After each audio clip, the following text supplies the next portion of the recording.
Yeah. Yeah. Yeah.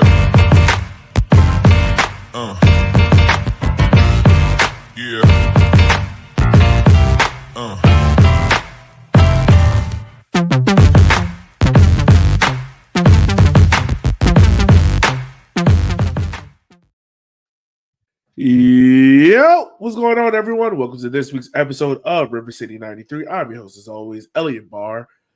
And joining me, as always, is two people that, like the Kickers themselves, is enjoying their time to themselves and doing something to make them happy. Well, I did. I don't know about y'all. I went fishing. It's Matt and Kate. How are y'all doing? Good. I have no idea what you were trying to say. I was trying to say that I don't know, man. I'm trying to find some positive side to show off with it. Like this, whatever, man. Yeah. Well, Whatever. one thing that I'm thinking about is now that I'm scrolling through the result from today, I'm really wondering what happened in the Knoxville Texoma match where a player scored and then 6 minutes later he got sent off and someone else got sent off in the same moment.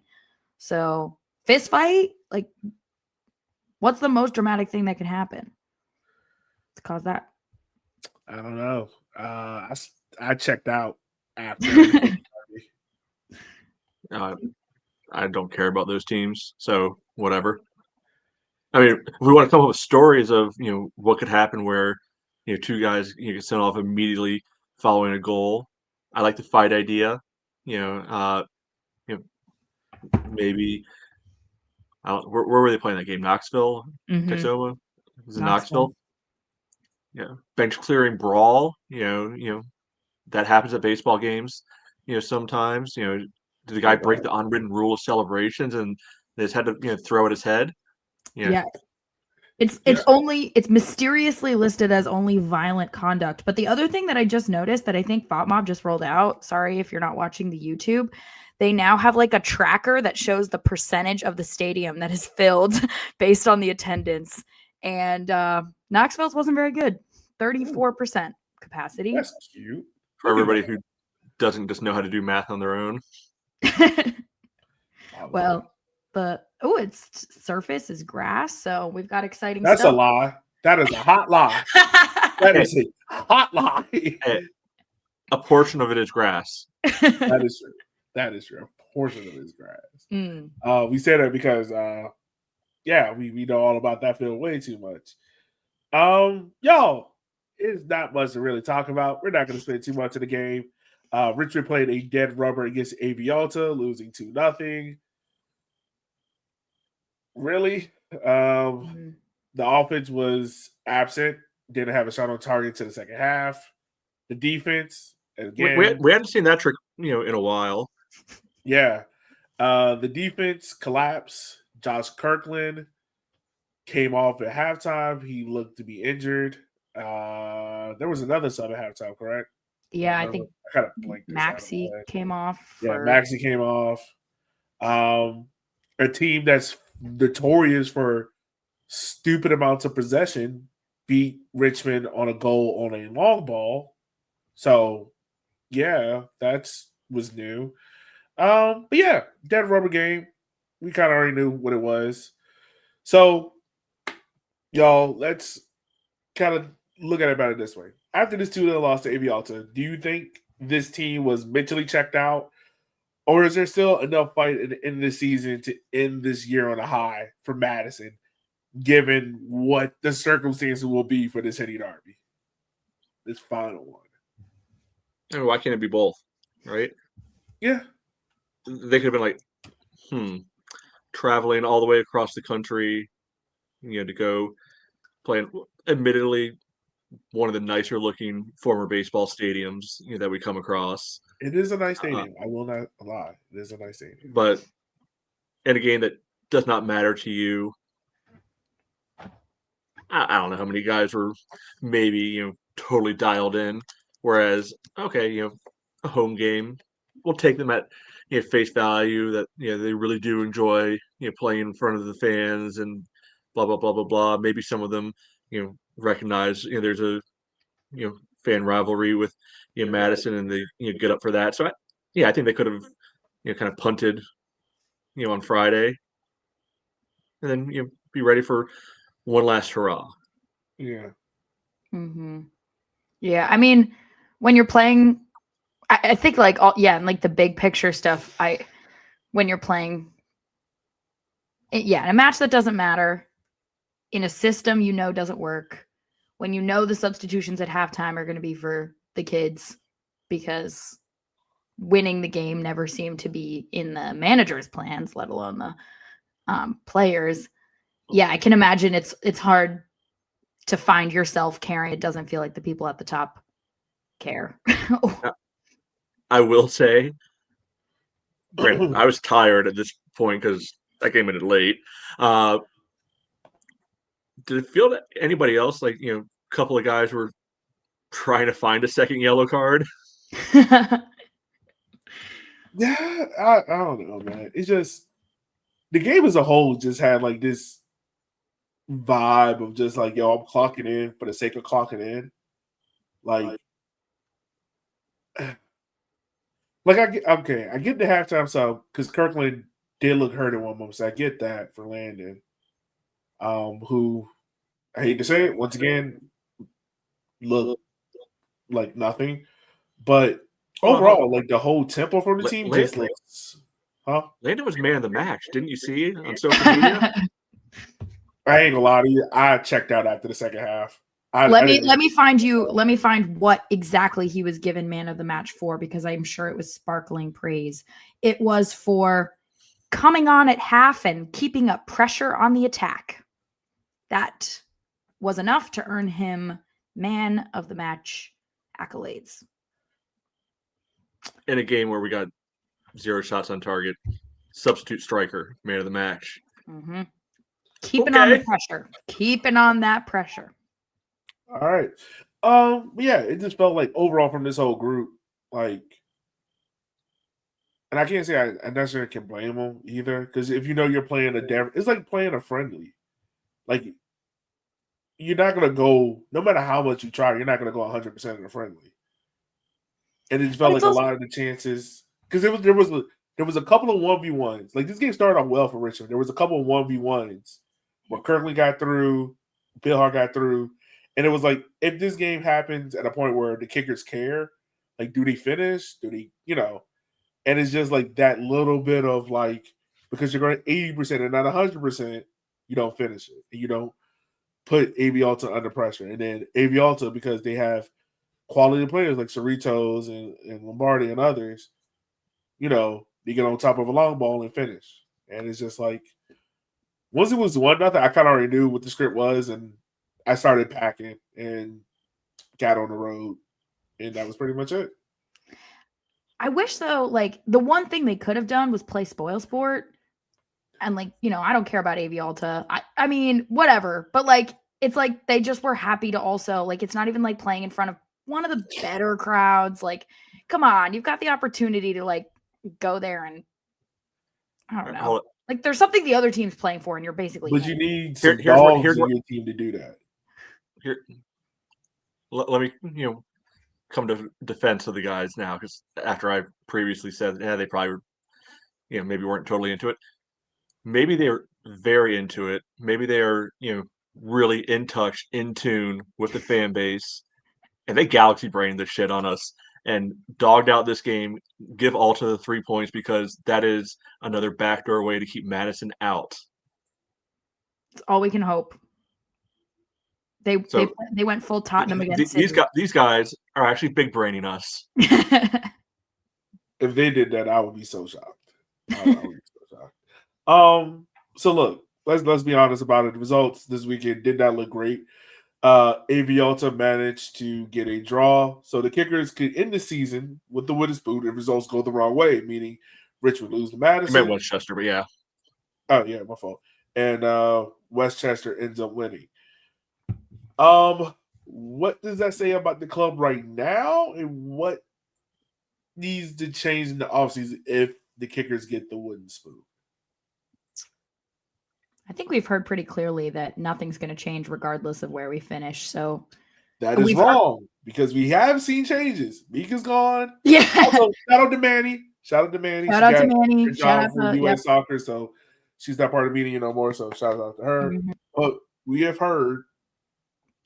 Well, yeah, we've heard that they're going to invest in the squad. But again, what is the point in investing in a squad if you've already said that you're going to sack the manager? So what are you buying players for? Like, what system are you buying players for? You're just like buying players that are quote unquote good and like hoping that they'll stick around past this singular year and for like the promise of a project for a manager that doesn't even exist yet. Like, I find the holding pattern to be even more wasteful because what do you mean you'd rather not spend the money on like sacking the manager before his contract runs out, but you are willing to invest in the squad, but like to what end, for what plan, like for what system?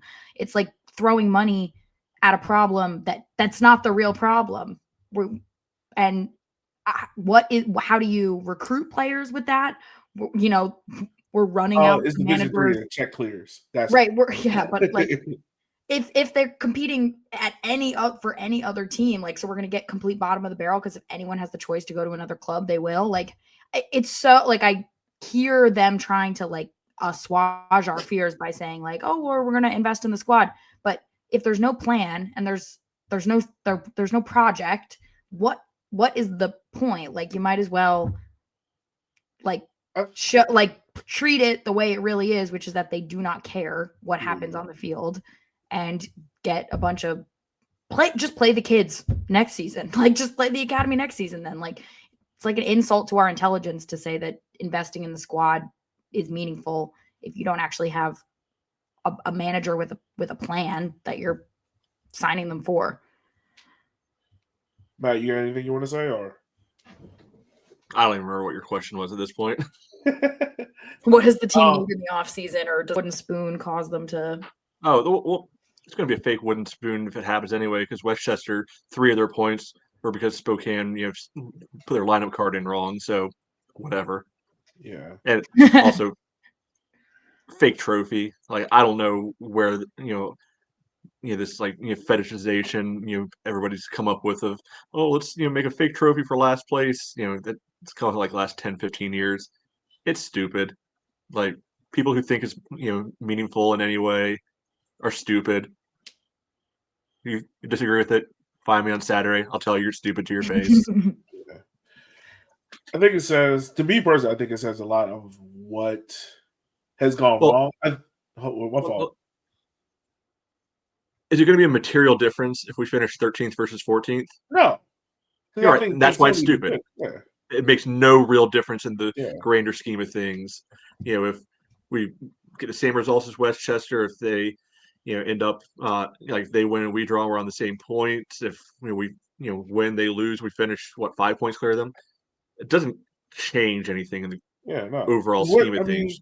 Which is why the premise of the question, I mean, it's meaningless. Like, the big picture of your question makes sense. The fact that it's because we might finish last, who cares? Yeah, I think Westchester has an excuse. They could be like they're an expansion team. The Kickers been in here since 2019, and if you take out really 2020, 2021, 2022, like, outside of that, the Kickers have been one of the worst teams in USL League One. Like, if you leave out the good years, it's been bad. Yeah, pretty much. 3-year stretch. And I mean, look, like, does Darren have fault in this? 100% yes. But also on the Kickers themselves, like, I think it is fair to say, like, okay, it's cool to be ambitious and want to have this youth academy system that flows and functions properly. I have no fault to that. I've made that known multiple times. But I think what needs to happen is like, and when I hear invest in the squad, I just don't merely want it to be in the team itself, because, like, Kate, what you're saying is spot on. And what I've been saying is there's no point of bringing in new players for a coach that's on the hot seat. And if things don't work out, you're kind of like in this, you're back to square zero, because you have players that are here on mercenary contracts, a coach that knows he's on the hot seat, and that regardless of whatever sport, that never works. What I want to see is investment in the infrastructure around the club so that things can be better supported. So, like, Darren, for instance, isn't wearing 3 hats, right? He's not being the academy director, the head coach, and the U20 kind of director. I want to see, like, improvements in, like, the communications team. Huh? In actually advertising the team like everyone else, like half the successful teams in the league are. Like when you have fans that we do, and the fact that hey, we saw that change with I don't know if people saw it, but there was an app, what's it called? An Indeed thing for a position. But like, if I remember going to the game on the Madison game, and like the Madison head coach had like a tablet where they could go back and review stuff, and the Kickers staff doesn't have that, right? So like access and stuff like that. So like the Kickers can see stuff in real time and like those kind of things, those kind of improvements. Actual training ground. So this team isn't like Darren isn't saying like, hey, you know, isn't hearing like a that is me. Crazy, like crazy, not hearing crazy stuff, but like isn't having to force to be trained in the snow or go to score, you know? So that's on me. All right, I hope I said that. So one thing I would say there is I'm not convinced that Darren doesn't want all those hats in the first place. Like, I think he's a guy who wants his hand in everything.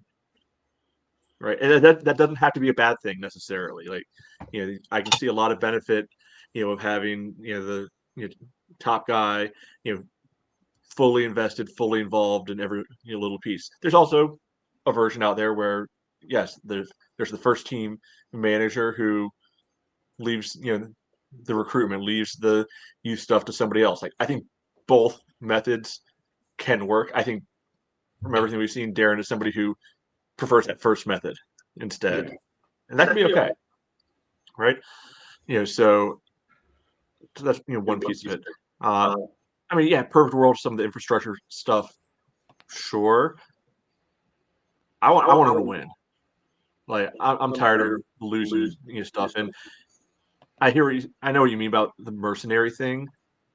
Everybody in this league, other than like our homegrown kids, are mercenaries. Like, do you really think Maxie really cares about the greater good of Richmond overall? Do you think James Vaughn is going to worry about what's going on in Richmond, whenever he ends up leaving?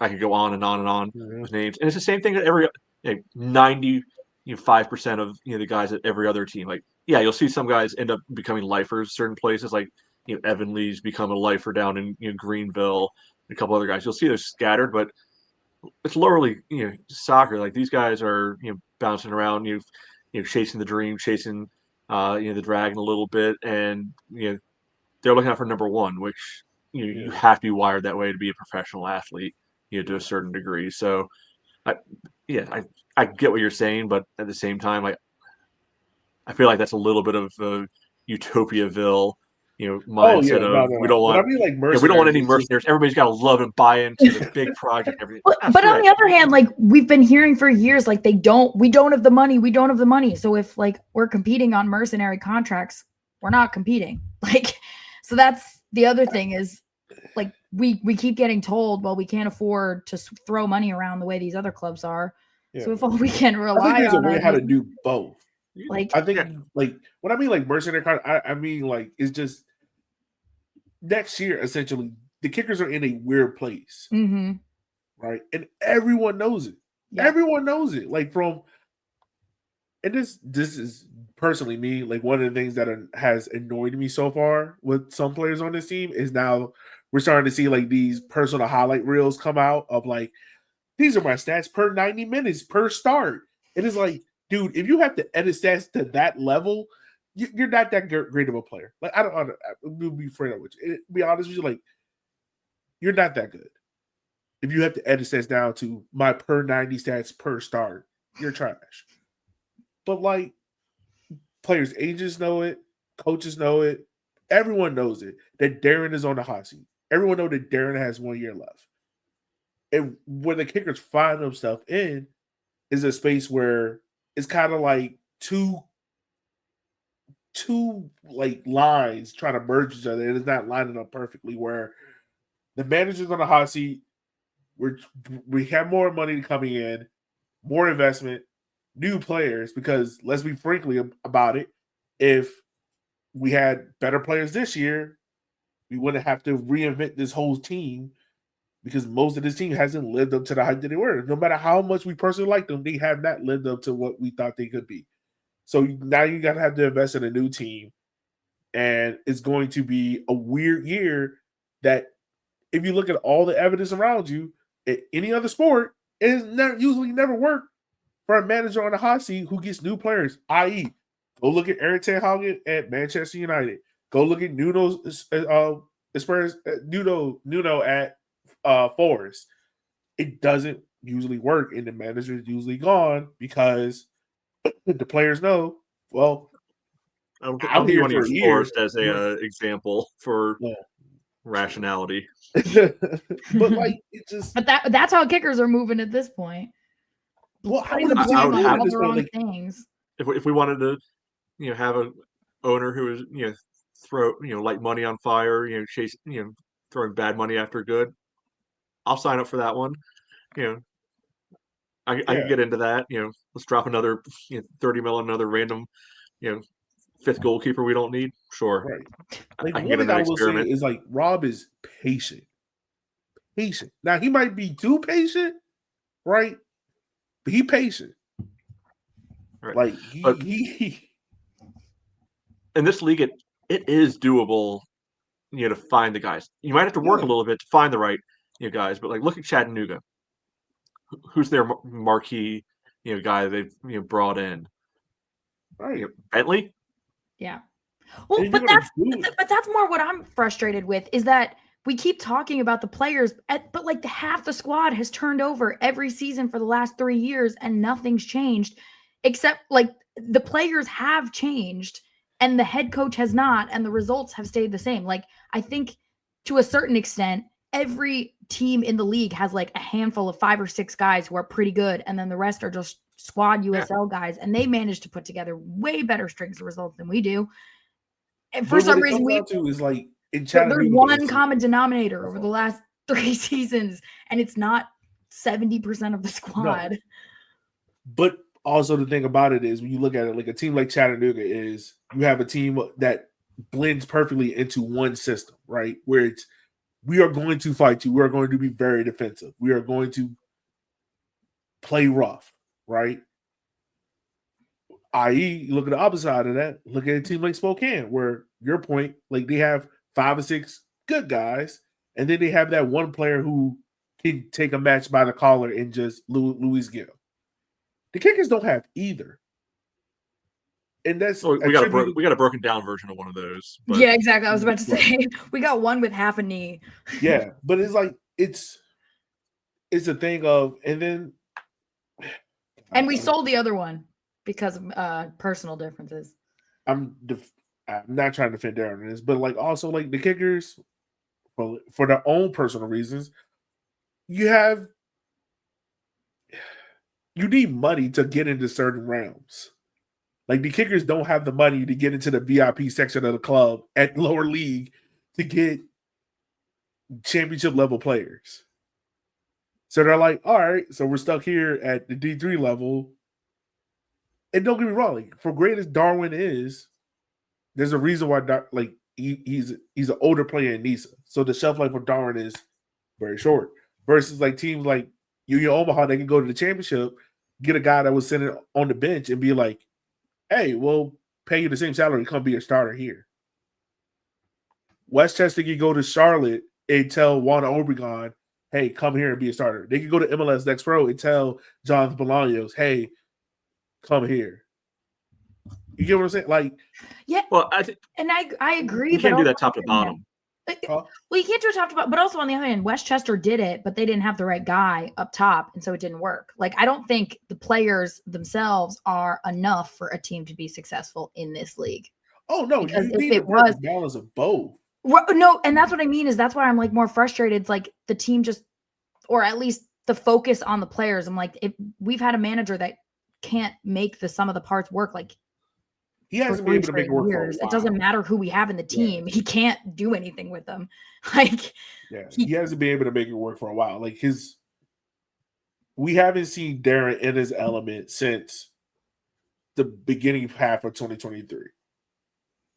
Now he was able to change things around in 2024 and get us in the playoffs, but we haven't seen Darren in his preferred element since 2020. Well, I mean, being realistic, like you can trace almost a perfect line between healthy MVP level Emmy and overall team performance, because like right around the time when he did up his knee is right around the same time that the bottom fell in 2023, and it's never really gotten all the way back, right? No, I think you can make a slightly similar argument that without a guy like Ethan Bryant in the midfield, it's never worked at the highest level without him there. Like you think back to 2021, like the first half of the year, it was fine. Like, but we were watching the table, because that was one of those years where I think there were like 6 teams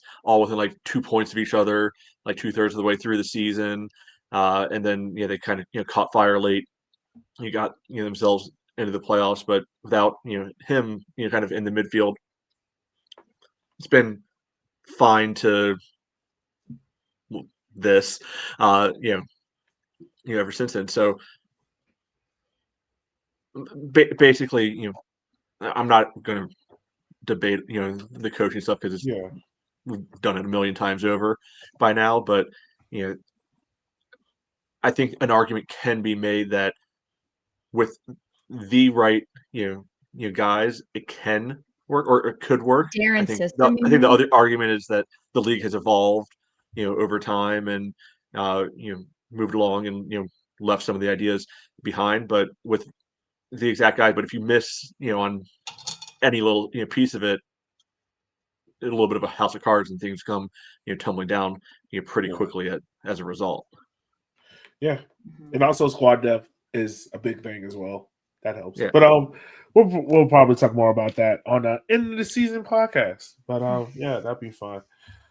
So looking ahead with the Henny Derby coming up, how important is for this team and fans to finish strong in the playoff game? There's no playoff spot, but we do have the opportunity of knocking or keeping Madison out of the playoffs. Yes. It is very important to me that we do not lose this game. Right? I mean, Madison has gone. to win to have a shot.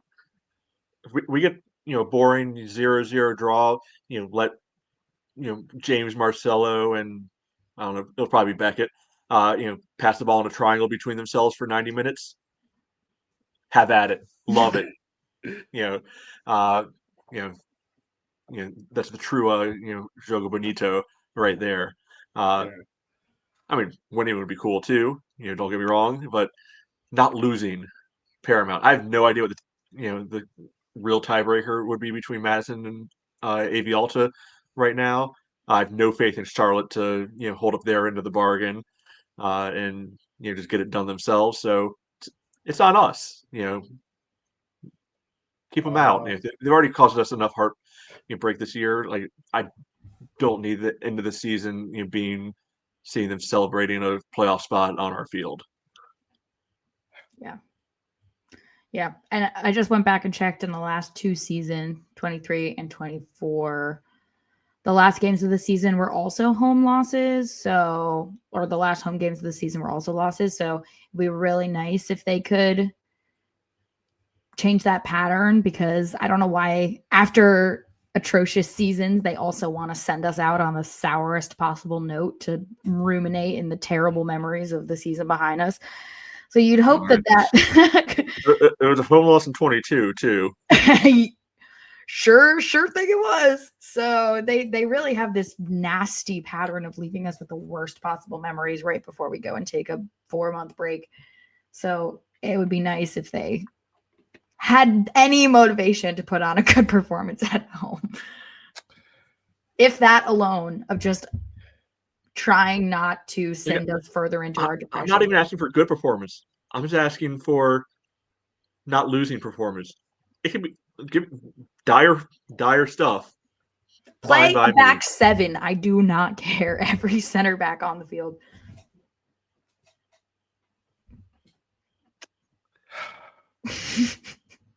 What? We're losing. Haram ball. We're losing. I'm sorry. I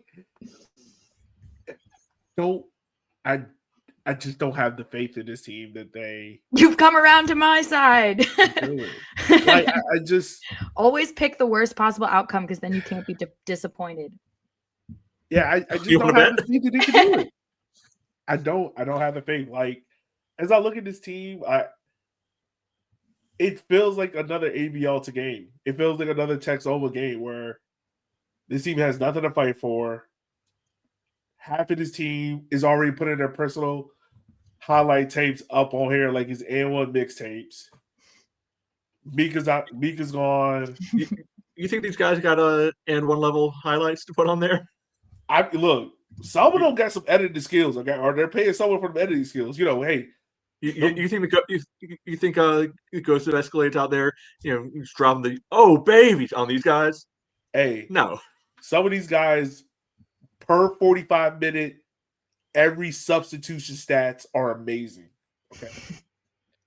Well, anybody put a still graphic on. I'm talking. You're talking like video. I made it sound like video edits. I was like, no. Where's this coming from?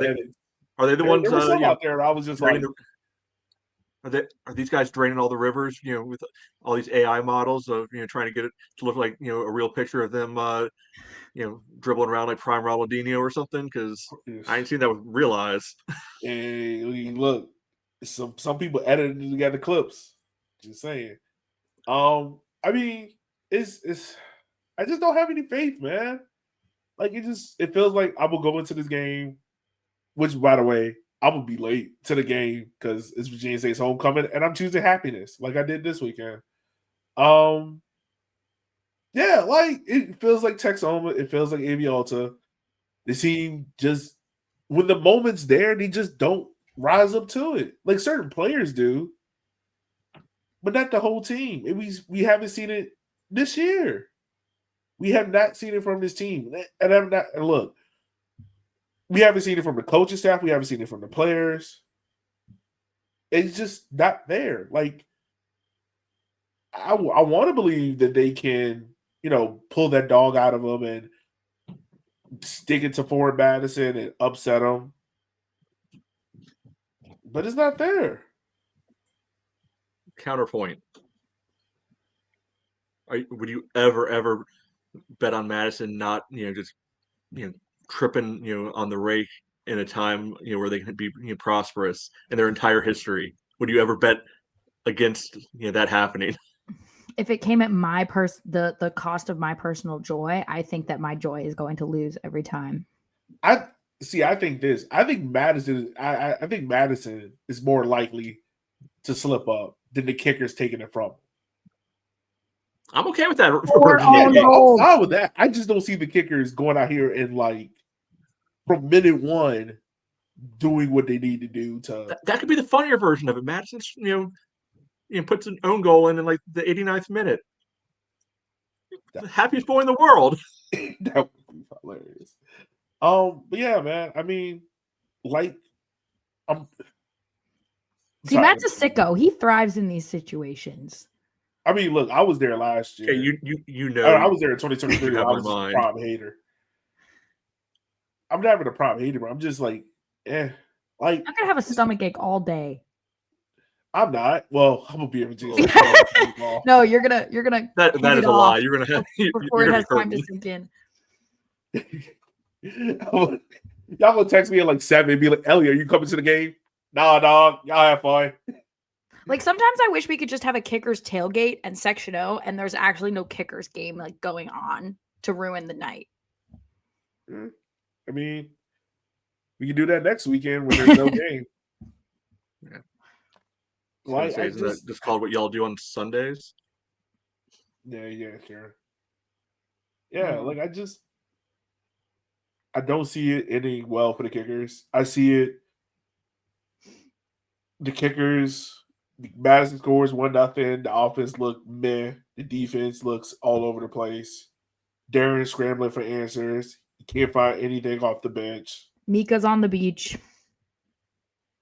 And, we say our farewells to those who are leaving, and we go about our day. Like, and maybe a couple of them are real heroes, and take a red on the way out for a nice little tackle. As Chandler a parting gift. O'Dwyer hat trick. It'd be great, but on top of the 4 own goals. Maybe that's the only score line that I'd feel comfortable with. We'll see.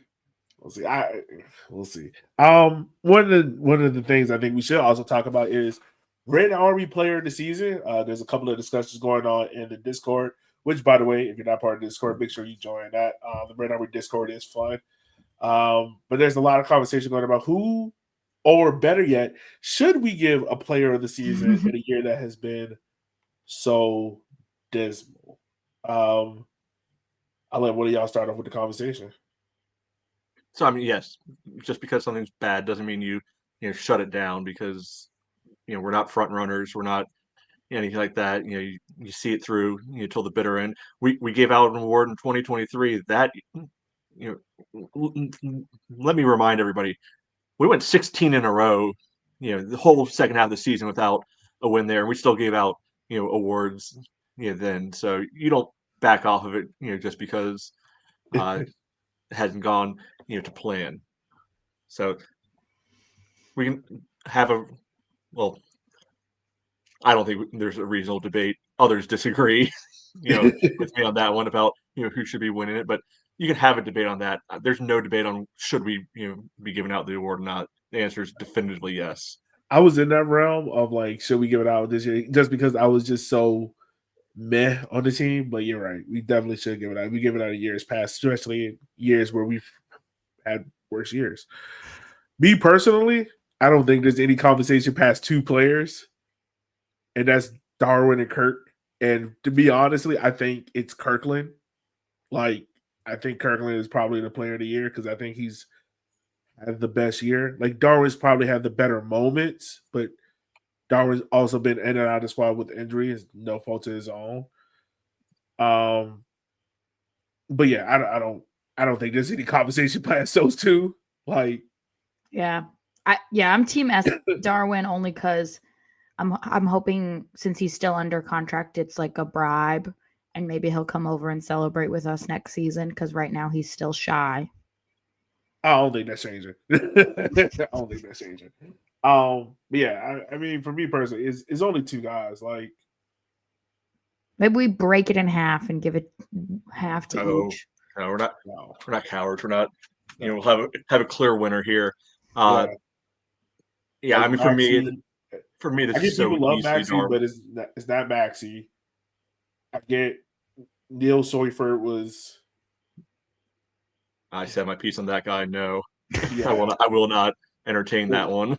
Yeah. Now, if you want to give an award for not living up to the hype that was given out, that's one. Yeah. I mean, there's not really much. Like, I mean, really, and also that just speaks to what this year has been. Yeah. So for me, Darwin, period. Like, Kirk may be a more likable guy, sure, but Darwin makes the offense work. Like, the little bits and pieces when Emmy's been good has been when he's been paired with Darwin. Like, good things tend to happen. That happen when Darwin is in and around the ball. He opens up the offense. Think about when the team was doing well. Is Darwin was the real driver of it. Darwin hasn't had as many obvious, like, how did you miss this opportunities like Kirkland has had. Like, if Kirkland was player of the year, he should have 14 or 15 goals by now, because he has missed some absolute sitters that I just think back to that Ford Madison game where he was 1-on-1 with the keeper. He finished that. The Texoma game last week. He's had a few other ones that are just like, dude, come on, man. Like, Yeah. he had a long time. He had like 3 weeks where he was red hot, where he had a couple of 2-goal games in there. That was a long time between goals. Yeah. And good effort. Like, I'm not trying to purposely downplay him, but for me, just the quality that Darwin had, brought on the field, the output that Darwin brings on the field, the way he positively affects the other guys on the field. The team is just outright at its best when Darwin Espinal is out there playing, and is in his correct position on the wing, not when he's played through the middle. Even when he drops inside every now and then, it goes better. I think it looks better than when Bill Hart is in the middle. Like, he can do that job if necessary. So for me, it's an absolute no-brainer. Like, good things happen with his team when only because Darwin Espinal happens. And like I say, Kirkland, just because I like the story around Kirkland and whatnot. He's a good second choice. Yeah, but but if I'm being for real, like, it's Darwin. Like, Darwin is the only player from this team who can probably make a USL All-League team this year. Like, Kirkland I think he's the one. Team. If you ask all the other teams in the league, like, you can take one guy off of Richmond, plug him in for the playoff run. Is anybody not picking Darwin? Yeah. Oh yeah, no. Some of those keepers are probably kept up in the middle of the night, and some center backs based on those goals from outside the box. Well, I mean, that was AV Alta's whole game plan, was suffocate Darwin and cut off any service to him. And you saw what happened. We didn't have a shot on target. Yeah. So, like, that was AV Alta's whole game plan. I'm going to lose my mind if I see people actually voting for defenders on this team. Bro, I ain't gonna lie. Someone said Gee, and I was ready to fight. I was like, absolutely not. We are not voting for that. Oh, that has to be rage bait. No. I mean, we don't engage the trolls. Yeah, no. Now, if someone puts my TikTok star up there, we might have to redo this for next year. We might just have to cancel this award. Nah, bring it on. AstroTurf the award. Bring it. Darwin. Right. As of now, Darwin is winning. So everyone, people understand. Like, stay in line. If you haven't cast your vote for Darwin Espinal for Red Army Player of the Year, stay in line. Yes. Which, by the way, I need to start working on it now. But a Google form will be going out for our end of the year award show. After our last regular season show. So yeah. Be able to look out for that. Make sure you fill that out. I might just wear like a bow tie and tux for it. Try to be snappy for it, just to play the part. Who knows? Have some fun with it. But y'all, let me ask y'all this before we get up out of here. Obviously, there's a lot of negativity around the club, around Darwin. Around Darren and everything like that. Is there a way of which Darren can have a redemption story where he can regain the trust of the fans and rebuild that bridge that's been kind of more or less burned down? For me, no, just because it's not worth it. Like, it's not worth him trying to win us back for once. Like, the definition of insanity is doing the same thing over and over again. And in the nature of sports, like, you just reach a point where you just can't keep the same guy in the same job because of what? Nostalgia, friendship. Like, it's just the nature of sports, and he's done his time, and it doesn't matter if he's able to put together some results next season, because it is almost a guarantee the team will just be shit again the season after that. So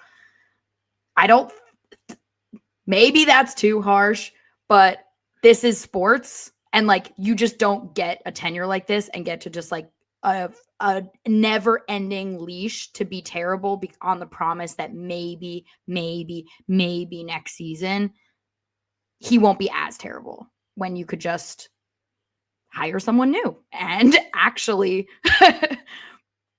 have the real promise of putting together a couple of results. So for me, it's just not like it's sunk cost theory. Like it's over. It's over. He's had a very long time to succeed, and he's succeeded in one very narrow set of circumstances. So it's just not worth trying to keep making the wrong project work. Yeah. So part of your answer is the exact reason why I think the answer is actually yes, because of sports. Sports fans have, the brains of goldfishes. You start winning next year, everybody's going to forget all this stuff that just happened and be like, all right, let's go. We're on this. This podcast is prime example of that. Give us a happy podcast, we are good to go. Right. So you turn around, you start winning, a lot of things can be suddenly forgiven by a lot of people. Yeah. So I mean, we thought that though at the beginning of this season. We put together a handful of wins. Yeah, but then the winning maybe didn't Darren's happen, put the wheels back on, and they fell off again. So it's just right. Not. But I'm saying if the winning actually happens, look, the first month and a half, we were buying into it. They were, 3 wins out of the first 4 or 5. They were right, up there. We thought this team had something going. Okay, we were feeling good. We were kind of like, all right, we've turned the corner. We're back. Yeah, it changed obviously since then, but we had flipped that switch in our mind of like, all right, Darren got some fresh guys in. You got some guys that can really make a difference here. Some of these other guys are stepping up. Finally, let's go. Like then, go back and listen to that 4-2 Tormenta game, that first game of the season, and we were like, oh, this is different. And now listen to the tone of this podcast now. Like, right, which is why you can't use a month and a half of good results as an excuse to keep doing the same thing over and over again. No, you have to say, you know what? Maybe we can get a guy in who can give us a whole season's worth of positive results. Yeah, I don't think anybody's disputing your point, Kate. It's just more of that there is a way out of here. And some of that too is on Darren. Like Darren will have to mend fences, right? Like coming back over to Section O, not taking digs at Section O, things like that. Like, who knows? Like, things can happen, but we'll see. Like, that's where I'm kind of at with it. Like, we'll see. Well, they've given us no choice but to see, which I think is the most unfair part, where they're taking our money for another consecutive year and acting as if there's nothing they can do when there is. They're just too cheap to take it and are forcing us to, again, do the definition of insanity over and over again. I think it's short-sighted. I don't think it'll work. We saw the writing was on the wall in the first Open Cup match of the season, and the first game. Only Open Cup match. Thank you. There we go. The writing was on the wall that this team was I forgot all about not very good, despite Darwin scoring a screamer, every couple months. And if you can't put together a win on your fresh slate against a team in a semi-pro division, then I don't think there was very much hope that this team was going to succeed anywhere else. It's going to be interesting next year. Like, that's the least I could tell. That's the most I can tell anyone right now. And I think also, like, we just got to unplug from it, man. Like, we need these 4 months just to wash our hands of it. Like, right. It's a chapter that needs to close, and the club is refusing to close the book. Like, I'm sorry. Like,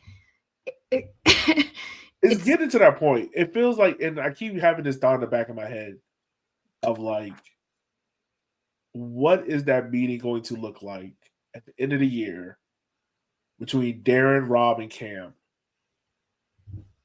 And is there a world where they just decide, hey, we're good? Look, I don't have the answer. I don't know. It's impossible for us to say. The only thing, because I think we're beating a dead horse at this point, and just having the same circular conversation for 20 minutes straight, is if you go back to the final whistle you just did this Mhm. week, Elliot. That's the first time I've ever heard Darren acknowledge the idea of, oh, there's going to be a time when Rob's going to move on. I think that's telling. Yeah, that was a telling part where he was like, it might be time, like, because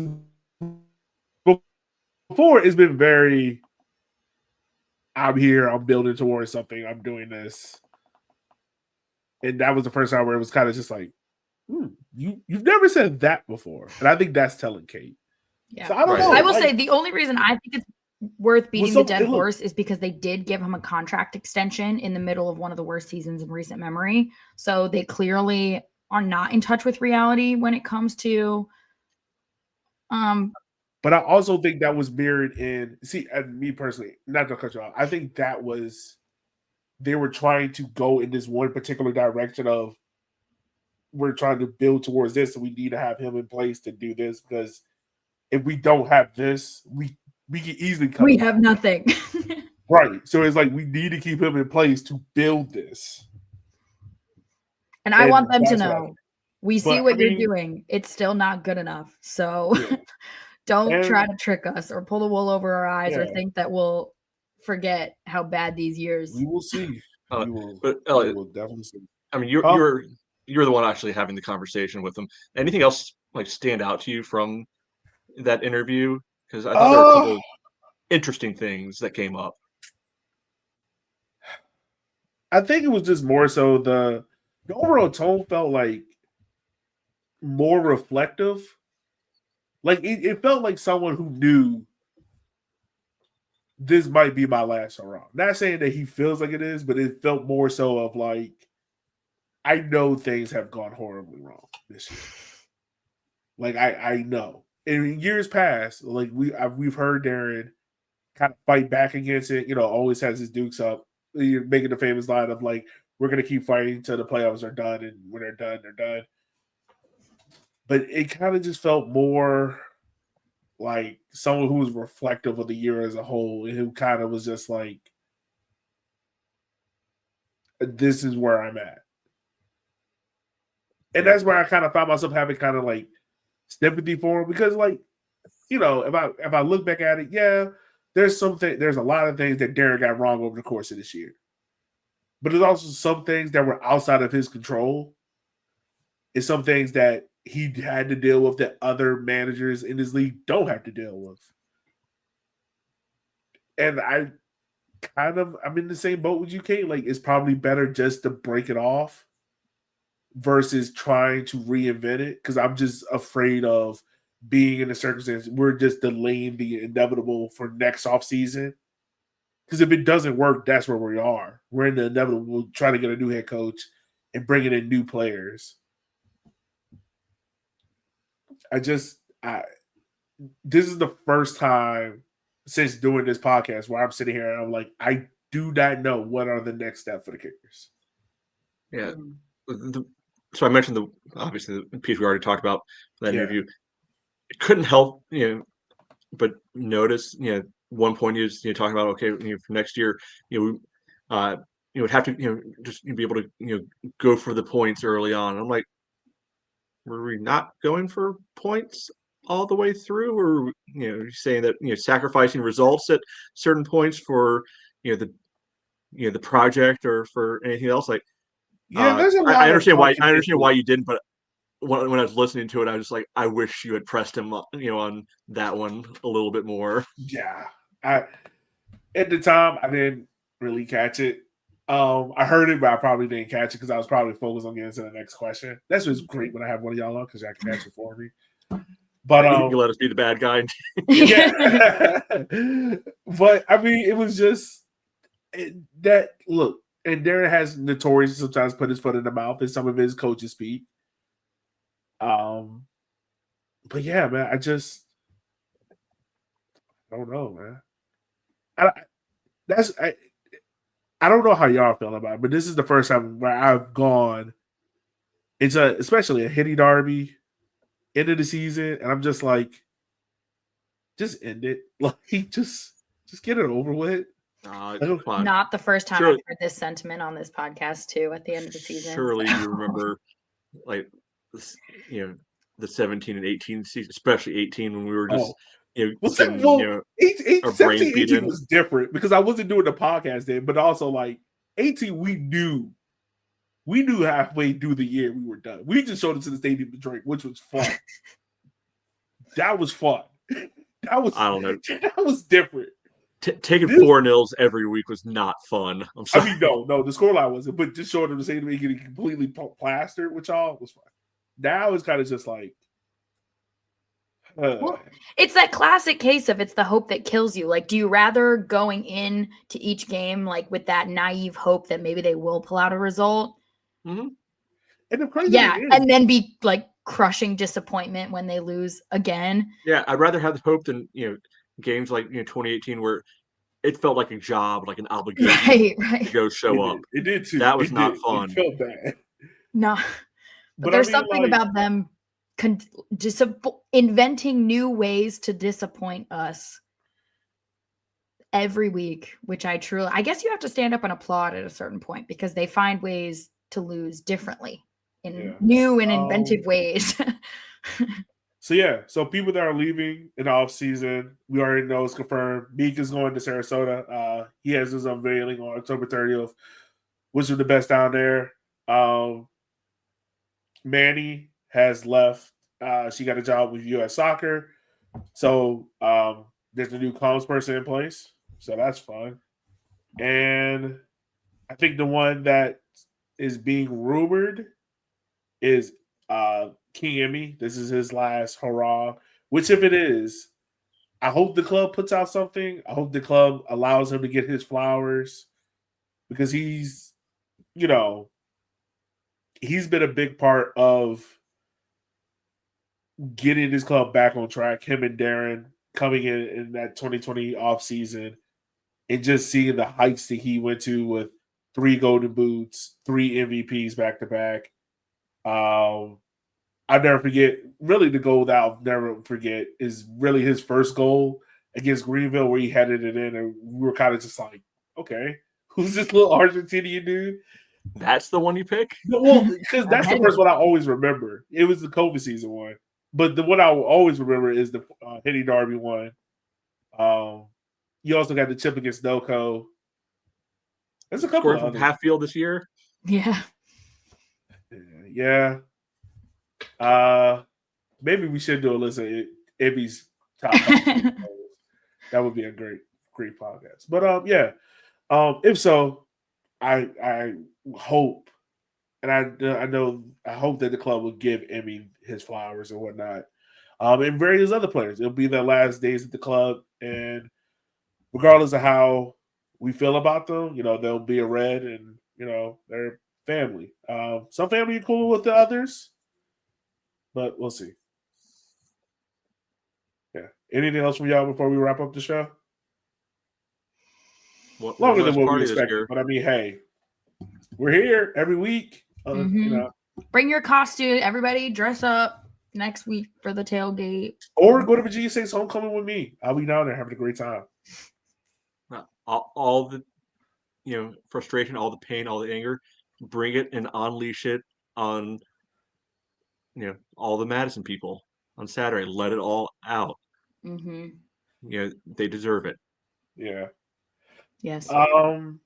Yeah. So with all that being said, folks, we just want to say thank you for taking time out of your day for listening to our show, because without you, we couldn't do this. We wouldn't want to do this. And we are actually about to hit 50 episodes on a year. That's combined with River City 93, The Final Whistle, and Vodcast. And this is the biggest season we've ever done, which is huge. So yeah, make sure you give us a like, share, and subscribe. If you want to donate to the podcast, you can do so at rivercity93.com/support. And if you listen to the end of this podcast, you are a legend, because my God, woo, you really love us. Yeah, obviously. Obviously. We'll be here next week doing it all over again, and then end the season podcast, and we'll go from there. But with all that being said, be easy, be safe, y'all. We'll call you guys next week, where hopefully we get in the season on a good note. We'll see.